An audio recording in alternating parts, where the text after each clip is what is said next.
What's going on, everybody? My name is AsukaYenOSRS, and today we'll be checking out the real GP per hour of the mutated Bloodvelds.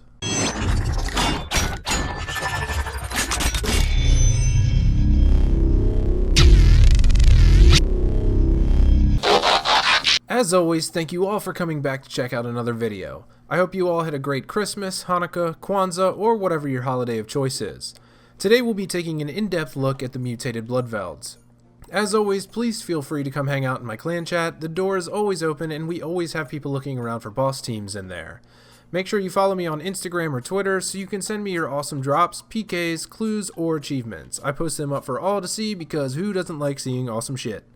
Also, if you'd like to hang out in the Discord or just need a spot to chill out, you can find the permanent invite link in the description below. Alright, so the mutated Bloodvelds. These are a stronger variant of the normal Bloodvelds, which were a part of the original batch of Slayer monsters that came out way back in 2005. As for the mutated Bloodvelds, they can only be found in one location, the Catacombs of Kourend.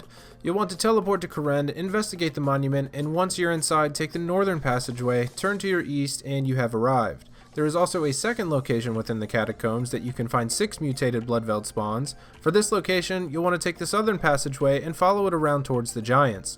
Doesn't really matter which location you choose, either of them are usually packed as they are a great Slayer task.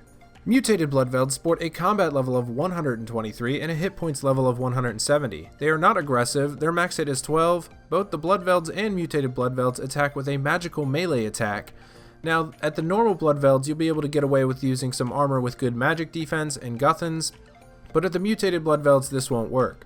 They are much stronger and their attacks are much more potent than the normal Bloodvelds. So here we'll need to be using Protect from Melee at all times, but we'll cover this later during the gear setup. Additionally, please keep in mind that in order to kill the Bloodvelds or mutated Bloodvelds, you'll need a Slayer level of 50 or higher. As for their combat stats, the mutated Bloodvelds have an attack level of 110, strength level of 115, but only a defense level of 30, making them very easy and very quick kills. As for defensive stats, they have none, absolutely zero, zilch, nada, zippy, making them even easier to kill. With stats like this NPC can offer some of the best attack, strength, or defense experience per hour in the game. You'll get 680 XP per Bloodveld kill.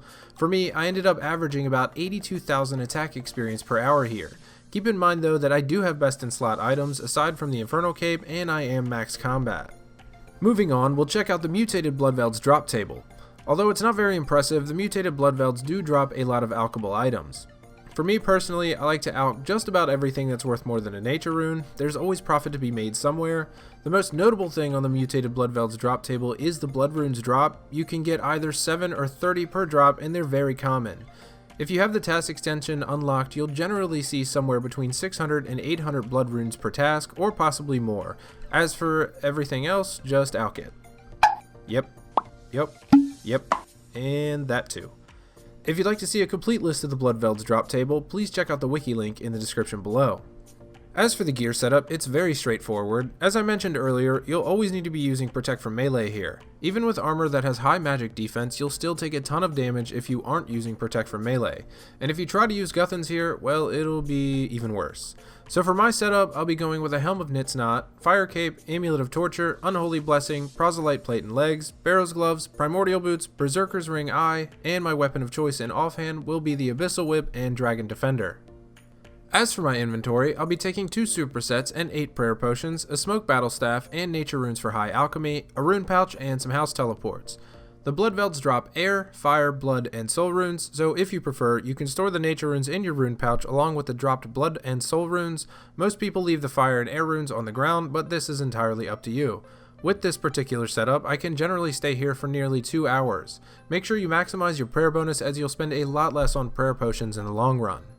So now we can jump right into the loot. As usual, I spent the normal 25 hours here at the mutated Bloodvelds and ended up killing 3,026 of them.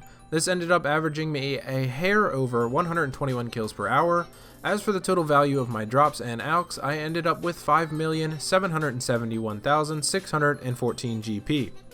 The only supplies I used here were supersets, prayer potions, and a few teleports, which ended up costing me a total of 1,302,993 GP, which puts my overall profit at 4,468,621 GP. We will go ahead and round this to 4.47 mil divided by the 25 hours, and that gives me a grand total of a 178k GP per hour. Gross.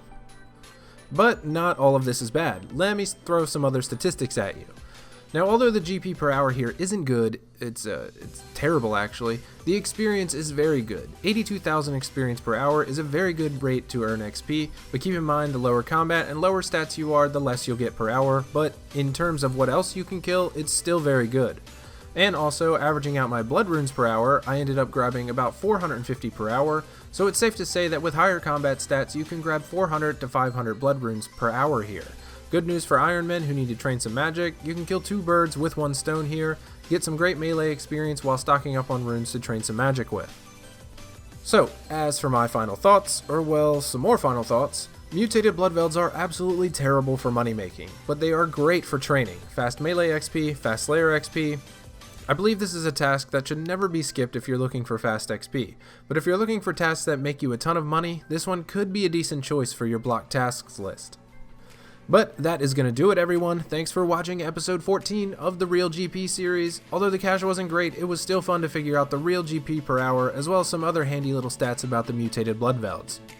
If you enjoyed this video, please drop a like down below. They really help the video spread around. And also, don't hesitate to leave your questions and comments down below as well. I always try to respond to as many as I possibly can. And one last favor I'll ask of you, if you haven't already, please tap that subscribe button on your way out. I will see y'all next week. Take it easy.